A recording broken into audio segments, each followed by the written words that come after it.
Hi, my name's Johnny Lawrence, your performance coach, and welcome to Life Talk. Life Talk is a self-development show where every episode I'll be speaking to someone who's knowledgeable and passionate about a certain topic in hope to help you with your self-development. So let's get to it. Hi, and welcome to another episode of Life Talk. Today I'm here with Mandy Manners from Love Sober. How are you, Mandy? I'm very well, thank you. Yeah. Good. You're coming all the way from France, I believe. I am, yeah. I'm on the west coast, so just like an hour south of La Rochelle. Oh, wow. What's the weather like? It is pretty grey today. I don't know. I spend like a lot of time in my bedroom, like, you know, working. So it's like, I don't know, the outside world is like, yeah, and in COVID and, you know, confinement and stuff. So do you not miss sunny UK? Well, I do at the moment. I mean, because I haven't been home since February, so I haven't seen my family since February and stuff like that. So I try to get home normally like every 2-3 months and for work and stuff. But other than that, no. Yeah. To put it bluntly, no. Yeah. I've been here like 14 years, so it is home, really. Yeah. Oh, that's nice. Do you speak French? I do, yeah. Oh, yeah. Nice. That's helpful. I didn't when I moved, but like there's a point, you can only go so far, really, and it's not easy language to learn. But I've got 2 kids that are bilingual, so they pick me up when I make mistakes. I once watched my father-in-law have a conversation with a taxi driver all the way from our apartment, from the restaurant to the apartment, and it was a full conversation. And I got out of the car and I said to him, "Wow, that's amazing. What did he say?" He said, "No idea." So I was like, "Oh, okay." Yeah, just a little. Yeah. I think in England we have this tendency: if we can't speak the language, we just speak in the accent, and it's it's just a bit strange. Yeah, well, that's probably one of the hardest things, because now French are quite sort of protective over language, but there are a few English words that have come in. Yeah. So now I have to say like English words with a French accent, which is really like, can I have a burger, you know, burger. It's like a burger. What a burger, you know, but they don't understand it if you don't say it in the accent. So. That's interesting. Wow. Anyway, sorry, we just go off and chat about anything but what we were supposed to talk about. For those people that don't know, Mandy is part of a duo. It's Kate Bailey, isn't it? Is your partner in crime, and you run a company called Love Sober. Mm-hmm. And you have a Love Sober podcast, which is wonderful. I encourage anyone to listen to it, regardless whether you plan to go sober or not. And you have a book, which is Love Yourself Sober. That again, you did that together, I believe. Is that right? Yeah. So that was published in September this year. And how's that gone? Has that gone well? Yeah, it's been going well. We had a little delay with the audiobook, but the audiobook is out now as well, and then it will be released in America in March next year. So it's a kind of self-care guide for busy mums for sobriety. So that's the kind of, the podcast is for everyone, but we're both mums, and that's very much related to our story, which I'm sure we'll talk about in a moment. Yeah. And so when we were coming towards the book, we were like, well, it's so much about just what do women really need? Like, what's really going on here? And a lot of it is that kind of, you know, putting our oxygen masks on first, looking after ourselves, self-care. So that was kind of the focus for the book. So yeah, it's been really well received and have lots of lovely reviews. And yeah, so we're really grateful. That's exciting. That's really exciting. I mean, you also do courses, don't you? I've got it here. Is it Permission to Pause, Love Sober Essential Toolkit, and then obviously you've got the bigger overarching thing of the Love Sober Life School. Yeah, that's a lot of support for someone who might be looking to go sober. Yeah, we have a community as well, like a secret Facebook community, so you can join on our website, and then you come through and it's completely hidden from Facebook, so no one can find it. So we've got about 300 women in that community, and that's a really lovely space. And we have a meeting every week where we normally sit around in our PJs and talk about what's going on in life and have a cup of tea and just sort of, you know, that support and that connection with other people that kind of go, oh yeah, me too, or like, oh, I thought I was the only one. Yeah, it can be so sort of powerful. And just to see people that are living their lives and thriving and happy can be hugely inspirational when you're kind of sat at home going, I don't think this is right, but I don't think it's that bad either. And I'm not sure what this is. And, all those questions that a lot of people have about their drinking. Yeah. And that's kind of what the podcast is about. We say for the sober curious and sober people. So it's those people that are like, what's going on over there? Looking over the fence. They seem like they're quite happy and they're not drinking. How does that work? And so it's, very much through a positive lens. And that's what we try to do. And a bit of fun as well. And just talk about real issues, talk about being a mum and how hard it is, I love the banter. The banter's the banter is top drawer for sure. And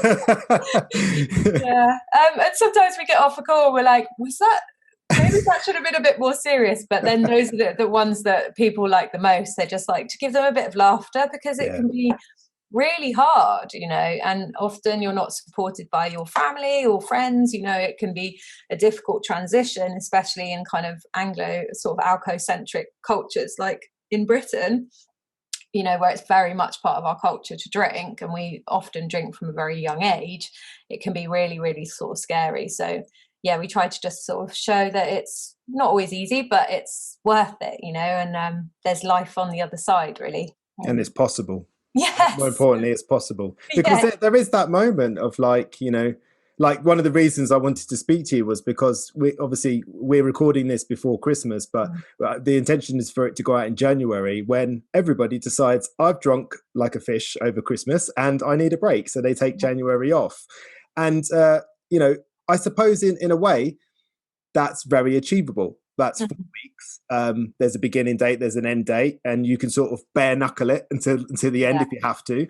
But come February, you're going to be able to drink again, or you're allowing yourself to drink again. And some may continue onwards and enjoy the process and be curious, as you say, about what's possible. How many months can I do this for, or whatever. But I mean, I read your bio on Love Sober. I encourage anyone to read both of your bios, both you and Kate. So inspiring, honestly, so inspiring. And I found it inspiring, very, very inspiring. And I encourage anyone to read it. But it made me sort of reach out to you to see if you'd come on here, really, because people will be looking to do this in January. But I was really interested for you to tell your story and talk about your experience and what sort of led you towards sobriety. Yeah, well, it's been a long journey. I mean, I think honestly, I think I never really had a good relationship with alcohol right from the beginning. Like when I started drinking when I was 14, sort of going to the graveyard. There was nothing else to do with a bottle of cider. I grew up in the West Country, and that's what everyone was doing. And it was instantaneously that kind of, I was quite anxious as a young person, and it was that kind of elixir to sort of like, now I can do it. Like now I can do the chat. But I never liked how it made me. It was this real kind of Jekyll and Hyde thing, because it would give me that confidence, but then I'd make bad choices, and then I'd say the wrong thing, and then I'd have that like, oh my God, I can't believe I said that to so-and-so, or blackouts, right from the beginning, really quite sort of, and I drank really heavily straight away. There was none of this kind of refined, let's have a glass of wine. It was as it was in the 90s, ladette culture, let's just get, trashed with, and that's kind of how it continued, really. And I think as I kind of grew older and I was tired, I'd been partying kind of quite hard for about 10 years. So when I was sort of met my now husband, I was kind of done, and I was like, his sister didn't drink. So my husband's French, and his sister doesn't drink. She's never drank. She's teetotal. She just doesn't like it. And I was just like, wow, like I never knew that was possible. And she was still going to party. She was really beautiful, Parisian woman, and she'd drink tea, elaborate sort of black tea, and read loads of books, and was super successful. And I was just like, what's that all about? It does sound remarkable, I've got to say. And it was just like, I'd never even questioned it. It's just what everyone did. All my family drink, not to sort of dangerous levels, but it's just part of our family culture, British culture. And so that was kind of where my sober curiosity began, I think. Right at that point was like, wow. And then we started to kind of test, let's do dry January, let's have a break.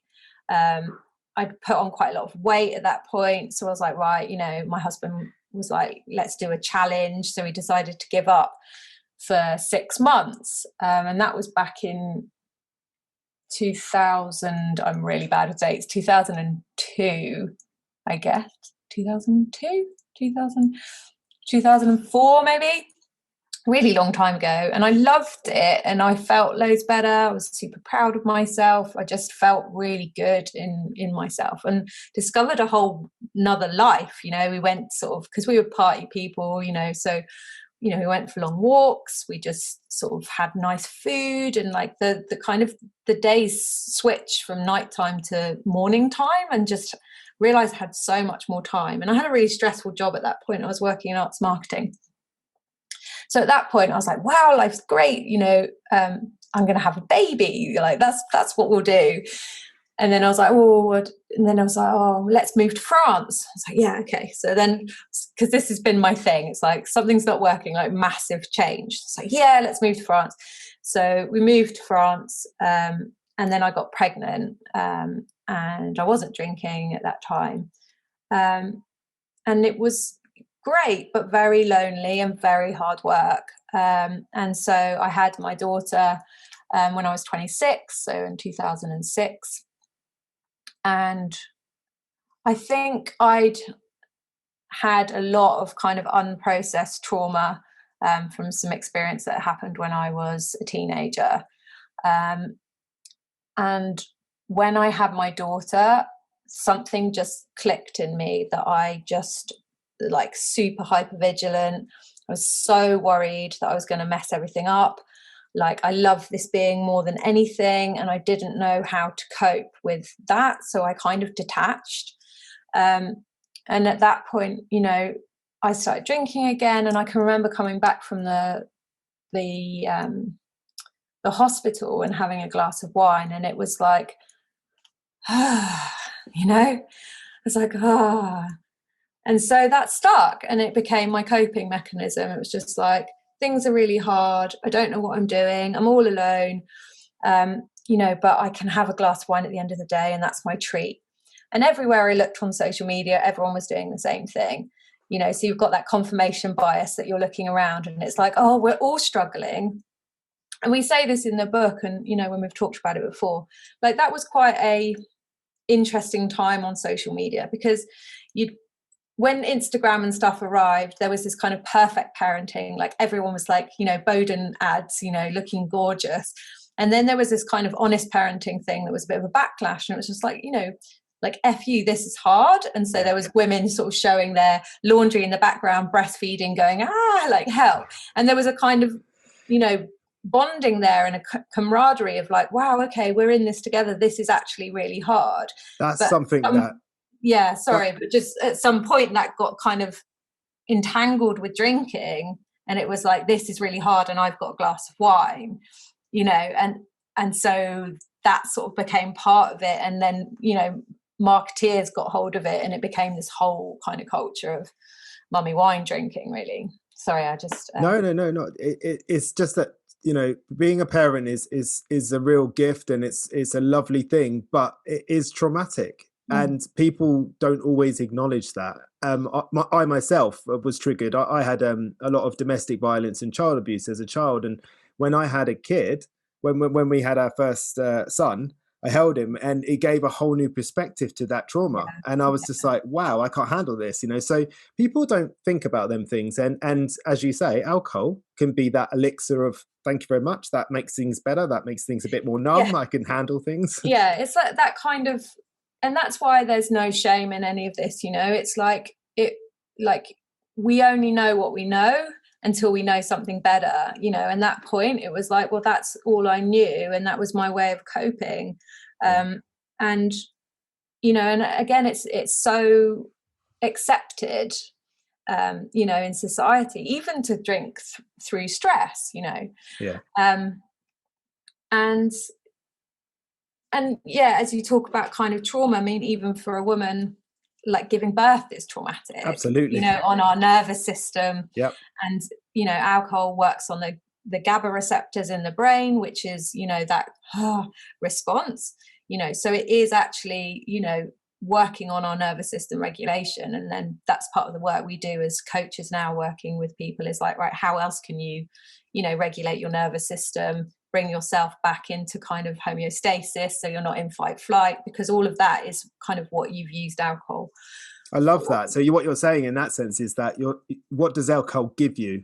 Yeah. And can you give it to yourself without alcohol? That's lovely. I really like that. Yeah. And, and it's not about deprivation. It's not about like, I'm just not going to do this thing that I actually really want. It's like, what is this thing? It is, an addictive drug. It is a poison. It is a depressant, but it has, it has been a function in my life. So it's like, rather than like me taking that out and trying to cope, it's like, well, what else can I add in? What can I add in? And we're all about like adding in, from treats to practices to, looking really at your emotional intelligence and saying, I'm angry now, so what do I need? Like, what do I need Chocolate. to deal with this anger? Try not to get cross addictions, but what do I need? What can I do? Like, what can I do when I feel stressed out? Like, is it go for a run? Does that make me feel better? Or is it like lie on the floor and do nothing for 20 minutes? Is it going in the bath? And then just finding those like 5-6 key tools that you can go to, and then it's about habit. It's about building those habits. You do it again and again and again and again. And then it just becomes normalized that I don't do that. I do this instead.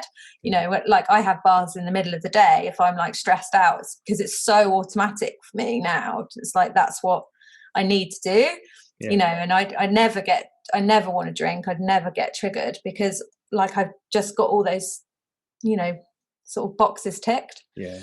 And I think for me, like kind of one of the things that I knew when you're trying to like ascertain, like, is this a problem or should I moderate or, how can I keep alcohol in my life?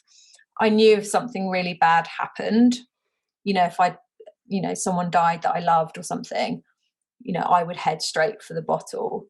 And so that was my kind of like, okay, this relationship is toxic and I don't think I could come back from that. So that was the moment where I was like, okay, I need to like do something about this. So anyway, just to sort of finish the story, at that point I kind of, I went back to work. I had my son. So I was getting a lot of kind of positive reinforcement for my job. I was working in a business school, had a very good career, but was feeling like I wasn't sort of doing the job of mum properly. So there was this real disconnect. Didn't know who I was, had my kids quite young. All my friends in the UK were still kind of partying really hard. So I'd go back to the UK, get trashed, come back, feel awful, loads of shame, or like binge. And my husband works away a lot. So I'd like, drink a bottle of wine on my own and, then black out and not remember going to bed and then have to deal with the kids and hugely kind of it makes me anxious just listening. Just really sort of consumed by shame. And I think I'd been living with shame my whole life, like my teeth aren't straight enough, I'm not thin enough, like,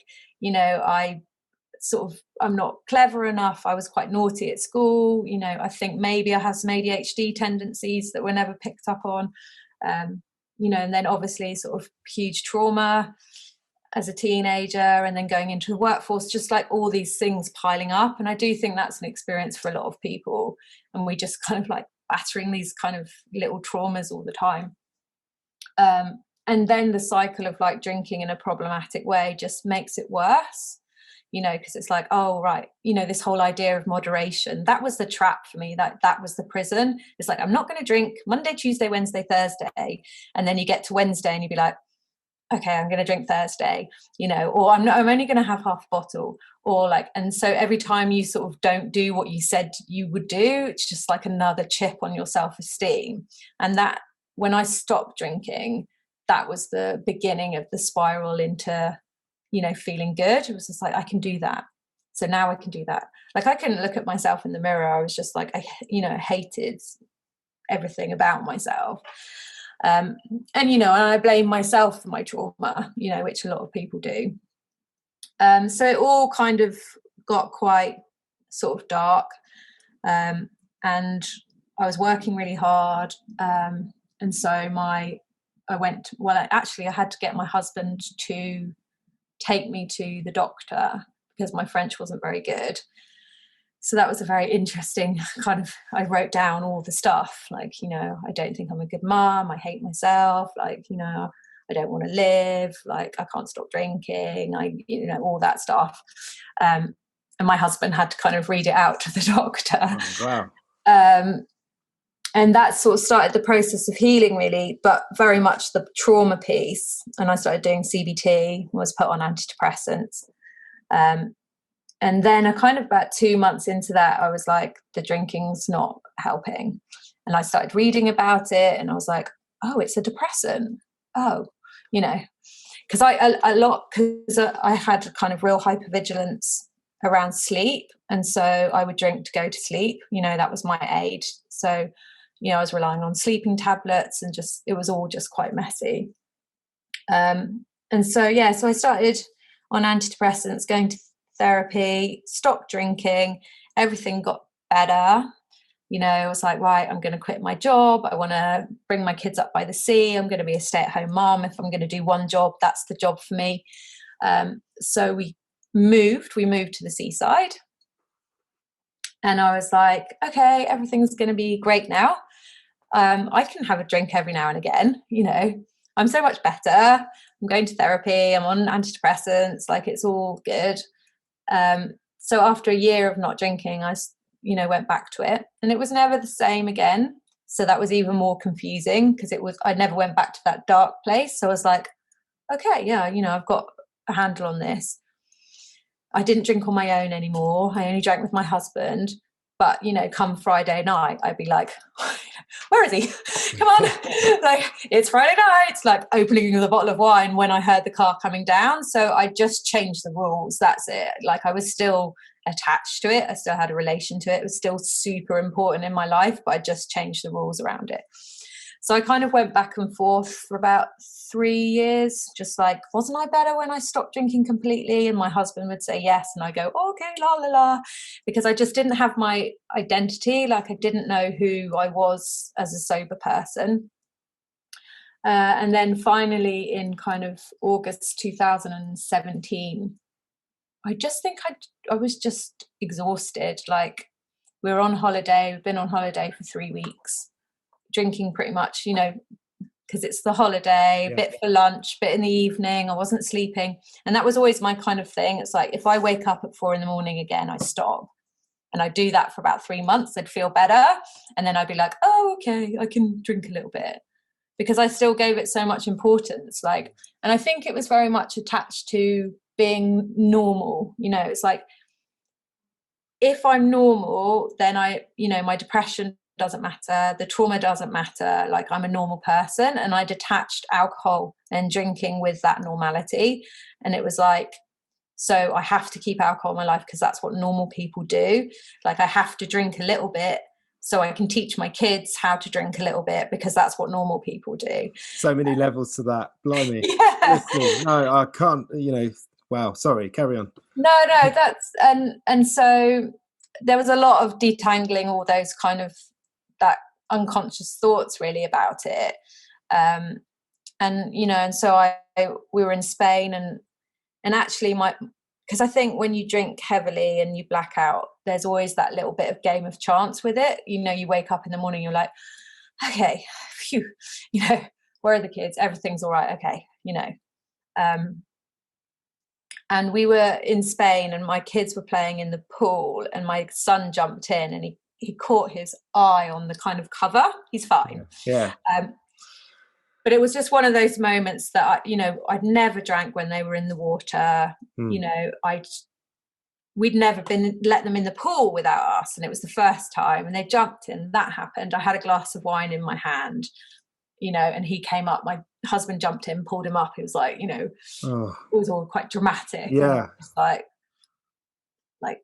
what, and my husband said to me in the car, I was like, oh, thank God we hadn't had a drink, because we had to go and find a hospital open in Spain and trying to navigate all that.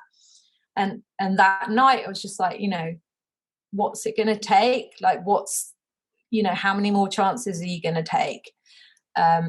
that night I downloaded Annie Grace's book, This Naked Mind, which is very much about the kind of liminal thinking and that unconscious conscious bias. And that was it. It was just like, that was the kind of bit I needed to kind of build my personality. And then I started my Instagram and made friends, basically. And that was the key thing. It was just like, I needed friends. Community. Like, yeah, I needed people to look up to, you know. When you're sober, then you start realizing it's like, oh my goodness, like Brené Brown's sober, like no way, you know.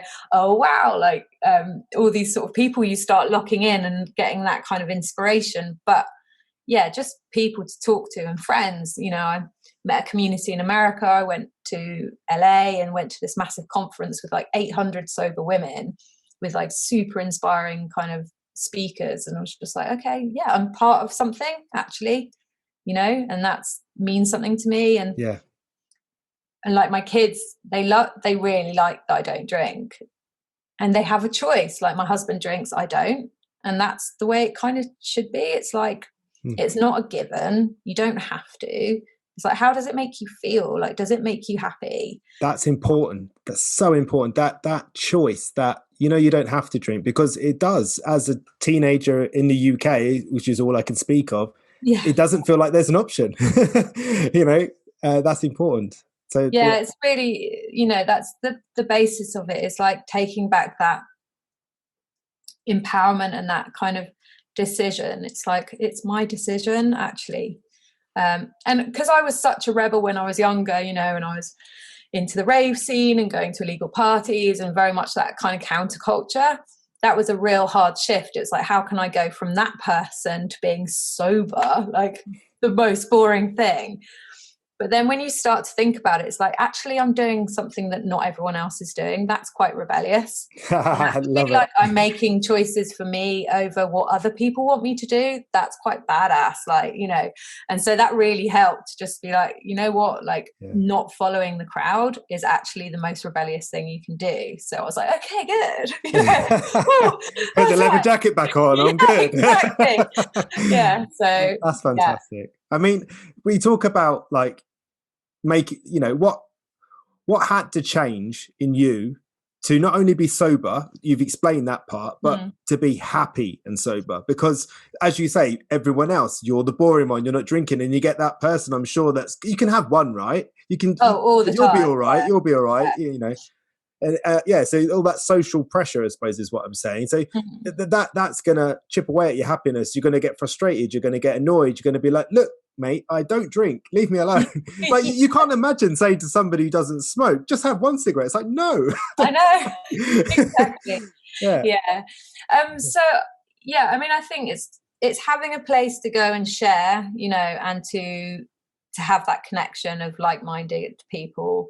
That's absolutely key, because you get that kind of reciprocal, you know, feedback of like, oh, I'm doing a good thing, I can tell someone about that can help them, which helps me. And you get those dopamine hits essentially of like, of that kind of positive side. And the other thing is the toolkit. It's looking after yourself, self-care, like learning what you actually need, you know, when you're getting triggered and it's like, well, what's going on here? Like, what do I actually need? And being able to ask that question. Like, I actually just need a rest. I really need everyone to like F off and leave me alone, you know. And so I'm going to put in some boundaries around my time. You know, I'm not going to be available 24/7 for everyone else because I have needs.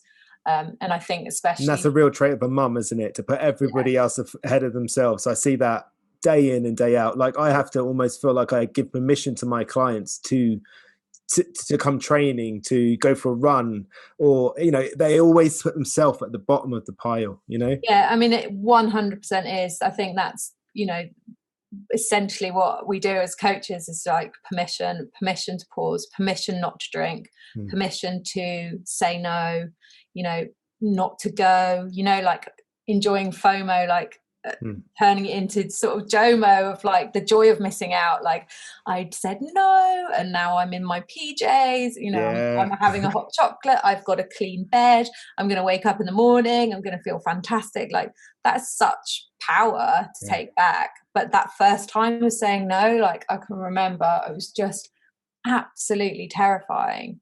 Like, will they still like me? Will I be rejected?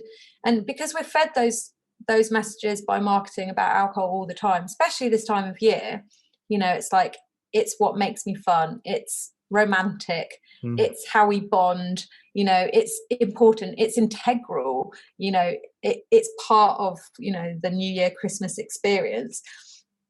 And so being able to find that within yourself to say, no, I opt out, is terrifying at the beginning. But once you start, you know, then you realize the power in it of kind of taking it back and going, you know what, like, I've got 5 things planned, which one do I really want to do, you know, and the rest I'm going to say no. Do you ever ring your friends that do drink at like 6:30 and say, how are you feeling now? 6 in the morning phone call. I mean, to be honest, like my friendship groups have changed. Like, the people that were really, that my drinking was more important than our friendship that's had to sort of shift. I had quite a lot of toxic relationships, you know, around me. And when you realize that, and that's really painful, where you're just like, okay, I'm going to come, but I'm not drinking. And they go, oh, okay, but don't spoil our fun. Yeah. And you're like, oh, okay. But then I found other people, you know, and I think that's a real important message. Like, we can always make new friends, you know, and I made new friends that are sober. In fact, a couple of friends of mine from Paris, they came down this weekend. They're both sober. My husband was the only one that was drinking, and he drank a little bit because obviously he's going to be respectful. And we had a great time, you know. And my friends that are my true friends, they're not going to get hammered when I'm there. You know, because they don't have any issue with alcohol. They can take it or leave it. And I think that's the thing. It's like, you know, am I a problem drinker? It's like, you're asking this question. So there's probably something there, because people that don't care, they just don't care. It's like, oh no, there's no booze. It's like, oh, okay, then let's have a cup of tea. Whereas I would have been like, what? There's no alcohol? Where's the off license? Yeah.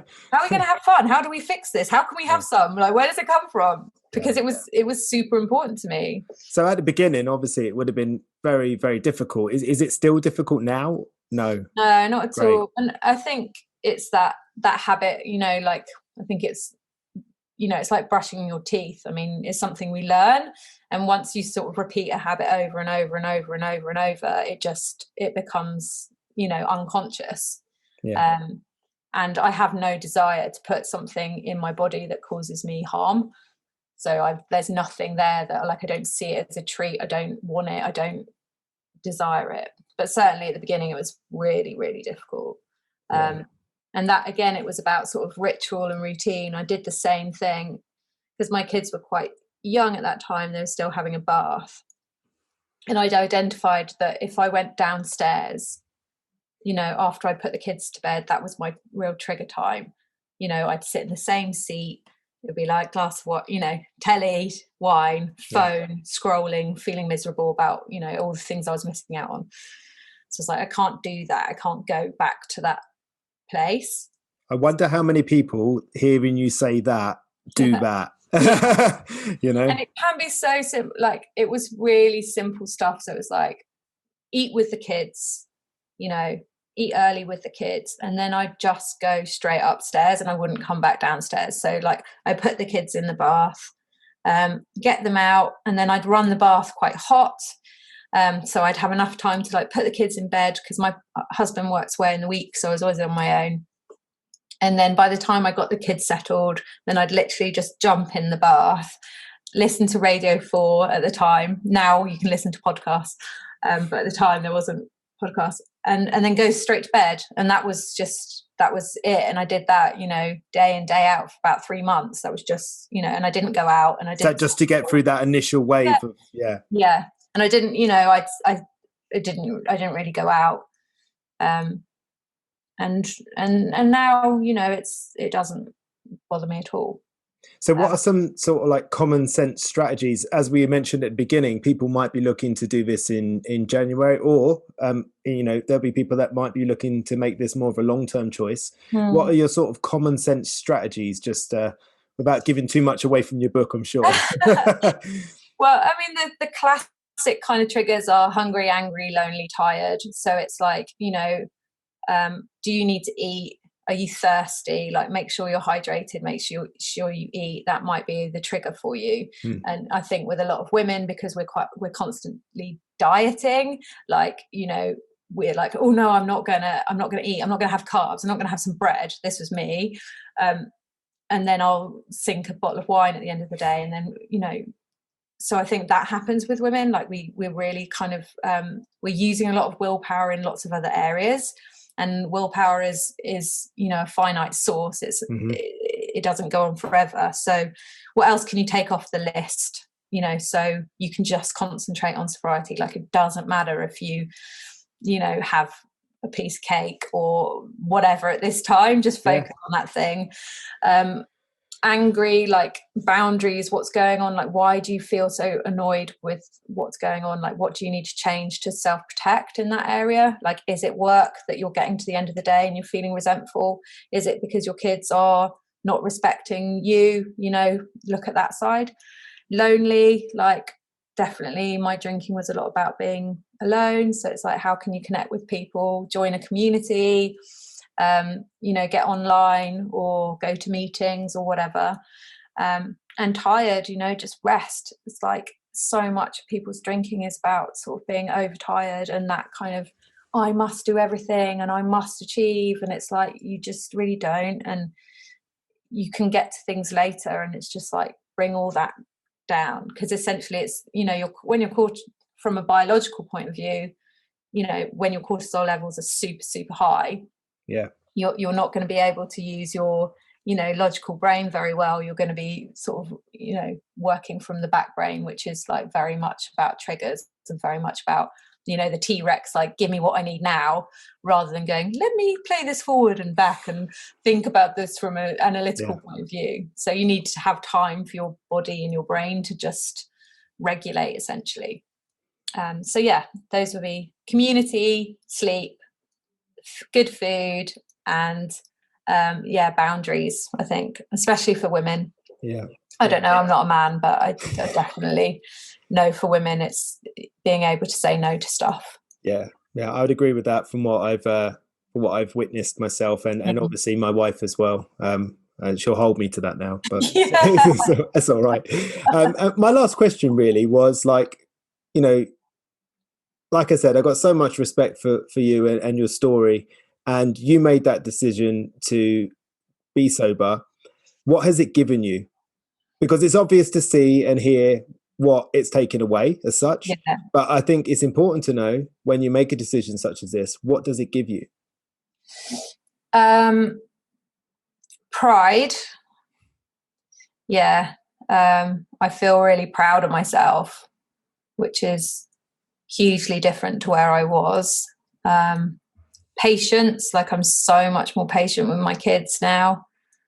I'm more fun as well, because I think I was controlling everything so much that I was constantly like this, and just taking everything so seriously. And I was really inflexible in my thinking with the kids. Like, everything was really hard work, and a lot of resentment and stuff. And I don't have any of that. I'm much more chilled and much more silly.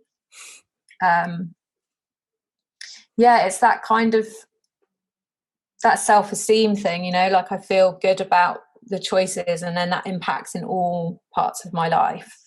And my mental health, I still take antidepressants, but I haven't had kind of, at one point I was on antipsychotics, like I couldn't work, I couldn't leave the house, so I never want to be back at that point. And every time I went back to alcohol, my mental health got worse, and I just couldn't see it. And now it's like, there's just no way I'll put a depressant in my brain is fragile, and it's had trauma, and it looks, and it's that thing of like, I deserve looking after, and that was self-harming for me, so the way you put that is so beautiful, in the sense that, you know, you say that you have to take antidepressants, but you also was drinking a depressant. So that to me sounds like trying to drive with your foot on the brake and accelerate at the same time. And it's just like that constant conflict. It's quite you know, your self-awareness and your I just got utmost respect. I really do. Oh, thank you. Thanks. I think we've come to the end. I've taken up so much of your time already. Thank you so much, Mandy. I really do appreciate this, and I'm going to continue to listen to your podcast and laugh at your banter. And I'm an audiobook guy, so although I'm not a woman, I probably will listen to your book, because I think. Oh yeah, you do, and like men have said, you know, like it's on twofold. I mean, I think if you're in a relationship with a woman, like it really helps to understand the female experience. Oh yeah, you know, of motherhood, which isn't a bad thing. But also, you know, it's a lot about self-care, and men need self-care too. And you know, I mean, both Kate and I have sons, and you know, it's a big thing that, you know, that kind of toxic masculinity. Like men need looking after just as much as we do, and so yeah, there's a lot for a man to take from the book, I think, as well. Yeah, I agree, and I look forward to reading it. And I don't know, maybe I can help write a man one. I don't know. Yeah, absolutely, it's needed. It's definitely needed. Yeah, I mean, I think that's something that this year has pointed out. You know, obviously, mental health in all genders is important, but you know, I think it's more apparent these days with men as well, not talking about things like that. And you know, there's a strong drinking culture in men too, so yeah. But again, before we get off on it again, thank you so much for your time, and I hope to speak to you again, and look after yourself. Yeah, thank you. You too. Take care.